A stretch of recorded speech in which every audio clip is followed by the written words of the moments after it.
Hello everyone, how are you doing? It's Sam here, from the Kelly Welder. Basically, I'm going to tell you to update what I just done today. Now you know what I just did on the picture I will show you, but unfortunately, I'm not making the video of it. But when I get the money, or get the more profit, one of daily, and then I get the camera and I just show you how I did, how I done it about it. Don't worry about it. Don't. Okay, I'm going to show you the picture right here.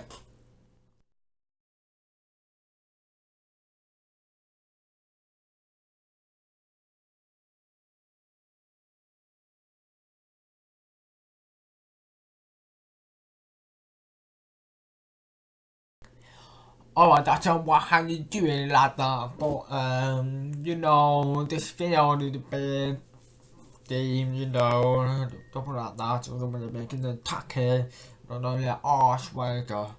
Look at the arc, it's tack, and that welder. It's smelling really bad. I've got blackening down my hand, yeah, like that. After you can't see it, but the black.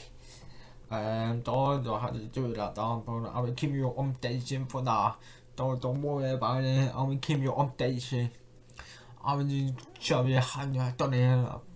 Don't forget to subscribe and leave a comment, or go like my page or Facebook, whatever you want to do. Do it.